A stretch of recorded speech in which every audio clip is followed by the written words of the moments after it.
Seterusnya, kita teruskan kepada pihak yang terlibat dalam sesuatu pembunuhan, iaitu terdapat mangsa dan semestinya pembunuh. Baiklah, kita teruskan kepada jenis-jenis pembunuhan. Untuk maklumat tambahan anda semua, jenis-jenis pembunuhan menurut syariah Islam terdapat 3 jenis, iaitu membunuh dengan sengaja, membunuh dengan secara separa sengaja, membunuh dengan tidak sengaja. Membunuh dengan sengaja ialah membunuh dengan niat yang dilakukan oleh seseorang yang telah dewasa atau baligh dan kebiasaannya menggunakan peralatan yang membawa kepada kemudaratan dan boleh membawa maut. Contohnya pistol, pisau, menolak dari tempat yang tinggi atau melanggar dengan kenderaan. Seterusnya, membunuh dengan secara separa sengaja. Membunuh dengan secara separa sengaja ialah membunuh dengan menggunakan peralatan yang kebiasaannya tidak membawa kepada kemudaratan atau kematian. Contohnya penumbuk. Jika seorang ditumbuk dengan sekali, ia tidak membawa kepada apa-apa kemudaratan kan? Namun jika saya menumbuk dengan berkali-kali, mungkin ia akan membawa kepada maut atau kematian atau kecelakaan. Jadi itu tergolong dalam secara sengaja. Seterusnya, membunuh dengan tidak sengaja, iaitu pembunuhan yang dilakukan pembunuhan yang dilakukan dengan keadaan yang ragu atau disebabkan kesalahan atau kekeliruan semata-mata. Contohnya, dalam situasi sekumpulan pengembara atau pemburu yang masuk ke dalam hutan untuk memburu haiwan atau binatang, salah seorang daripada mereka menembak sesuatu yang disangkakan seekor rusa atau haiwan mereka. Namun jika dilihat betul-betul, ia merupakan salah seorang daripada kawan mereka. Jika kawan mereka itu terbunuh di dalam situasi itu, ia termasuk dalam golongan membunuh dengan secara tidak sengaja. Baiklah, seterusnya kita teruskan kepada punca sesuatu pembunuhan itu berlaku.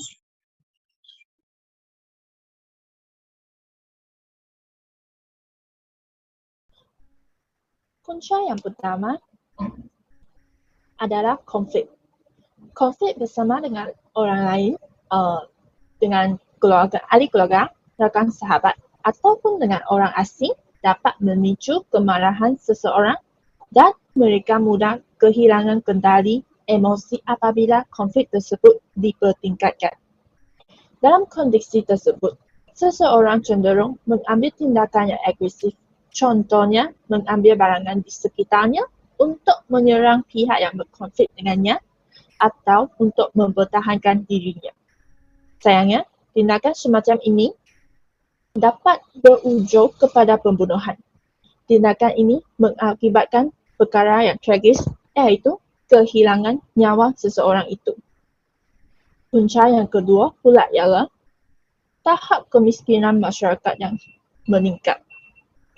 Hal ini kerana kes jenayah yang sering berlaku termasuklah kes pembunuhan adalah kerana individu tersebut hidup dalam kemiskinan dan seringkali mereka terdesak oleh kebutuhan ekonomi untuk menyara keluarga atau untuk memenuhi kebutuhan dasar mereka sendiri. Namun, saat mereka melibatkan diri dalam tindakan kriminal ini, seringkali mereka juga terlibat dalam kekerasan yang berujung kepada pembunuhan. Miskinnya, tujuan asal mereka hanya untuk mendapatkan kekayaan, tetapi bukannya untuk membunuh. Punca yang seterusnya pula adalah pengaruh sosial media. Pengaruh sosial media mestilah dipentingkan kerana terdapat berbagai golongan yang bersentuhan dengan sosial media. Terutamanya golongan remaja, mereka mudah diperaguhi kerana mereka seringkali terpapar dengan filem atau konten yang berunsur kekerasan tanpanya ada bimbingan daripada mana-mana pihak. seperti pihak orang tua, pihak ibu bapa, pihak sekolah dan sebagainya. Mereka cenderung untuk meniru perilaku yang mereka saksikan. Tetapi mereka tidak ada kemampuan atau kebolehan untuk membezakan tindakan yang betul dan salah.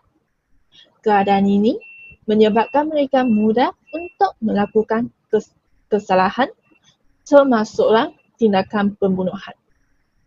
Tambahan lagi, terdapat punca tahap pendidikan yang rendah. Individu yang menerima tahap pendidikan yang rendah tidak menjelaskan tentang undang-undang dan peraturan negara. Mereka sering mengingatkan pembunuhan yang dilakukan adalah kuasa mereka dan mereka tidak perlu memikul sebarang tanggungjawab. Bagi golongan berpendidikan rendah, peluang pekerjaan mereka juga lebih rendah berbanding dengan orang berpendidikan tinggi. Oleh itu, jurang kemiskinan dan jurang kekayaan serta perkara yang ketidakadilan sentiasa berlaku. Dalam situasi ini, majikan sering merendahkan individu dengan pendidikan mereka yang rendah atau menonjolkan kekayaannya. Tindakan ini akhirnya memicu individu tersebut untuk membunuh majikan yang kerap melakukan intimidasi atau meremehkannya. Sekarang, saya akan mempersilakan Saudari Tan Ming Xuan untuk menerangkan kesan-kesan pembunuhan. Terima kasih kepada Saudari Iniwan. Sekarang saya akan meneruskan dengan kesan-kesan yang didatangkan oleh kes pembunuhan. Kesan yang pertama ialah ahli keluarga mangsa hidup menderita.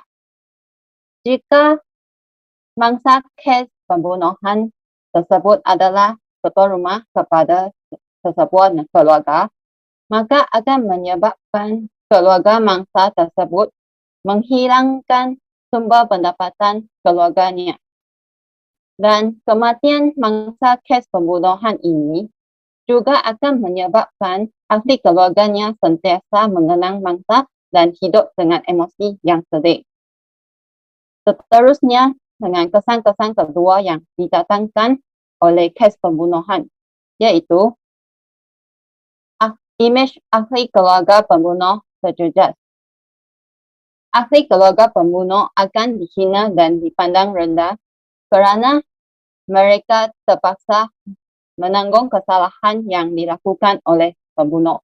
Bukan itu saja, pihak media sosial dan masyarakat akan sentiasa mengganggu kehidupan ahli keluarga pembunuh kerana menganggap mereka akan membuka keselamatan diri sendiri. Seterusnya, kesan-kesan ketiga ialah rakyat akan hidup dalam ketakutan dan keyakinan terhadap kerajaan akan terjejas. Jika kes pembunuhan sentiasa berlaku di sesebuah negara, maka akan membuktikan keadaan negara tersebut adalah dalam keadaan huru-hara dan tidak aman. Rakyat negara tersebut akan sentiasa dalam ketakutan kerana tidak dapat memastikan diri sendiri dan ahli keluarga dalam keadaan yang selamat. Rakyat negara tersebut juga akan tidak berpuas hati terhadap kerajaan tersebut kerana mereka tidak dapat menjamin keselamatan rakyat. Kesan keempat ialah imej negara terjejas. Jika sesebuah negara sering berlaku kes pembunuhan atau mempunyai bilangan kes pembunuhan yang tinggi, akan menyebabkan imej negara tersebut terpengaruhi. Hal ini disebabkan kerana keadaan ini telah menunjukkan negara tersebut dalam keadaan huru-hara dan kerajaan di negara tersebut tidak dapat mengawal keadaan huru-hara yang berlaku di negara tersebut. Apabila imej negara terjejas, maka ekonomi negara tersebut juga akan terjejas disebabkan mungkin akan berlaku keadaan negara asing mengurangkan perniagaan bersama kebangsaan kedua-dua negara atau memutuskan perniagaan bersamaan kedua-dua negara. Oleh itu, akan menunjukkan keadaan ekonomi dipengaruhi dan mengalami kerugian yang besar. Sekarang saya akan menyerahkan kepada saudari Tan Kosin untuk menerangkan langkah pengurangan kes pembunuhan. Terima kasih kepada saudari Tan Ming Shen. Sekarang saya akan meneruskan dengan langkah. Langkah yang pertama adalah menguatkuasakan undang-undang yang sedia ada dengan tegas. Pihak kerajaan merupakan pihak yang memainkan peranan yang penting dalam usaha membanteras kes pembunuhan yang semakin serius ini. Pihak kerajaan haruslah menguatkuasakan undang-undang yang sedia ada dengan tegas. Pihak kerajaan perlu membuat pindaan akta-akta yang sedia ada seperti bagi pembunuh harus dijatuhkan hukuman mati mandatori atau menjalankan hukuman yang setimpalnya sebagai peringatan kepada masyarakat ataupun menyenang hati mangsa keluarga. Selain itu, langkah yang kedua adalah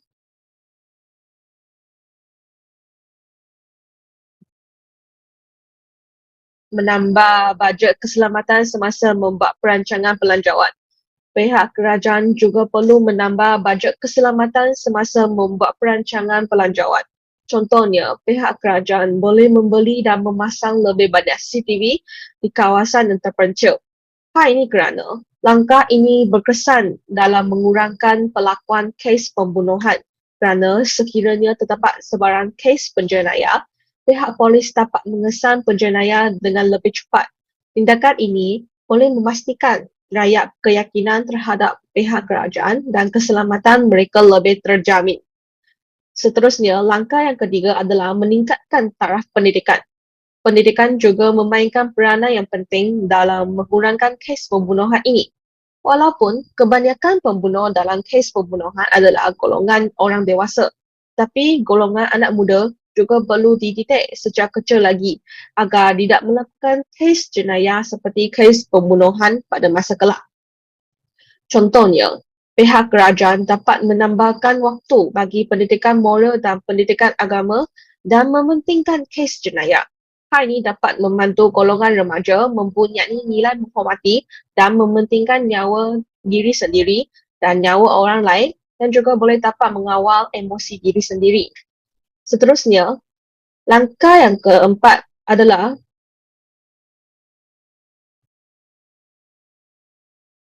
perkhidmatan nasihat pakar kes sekretari.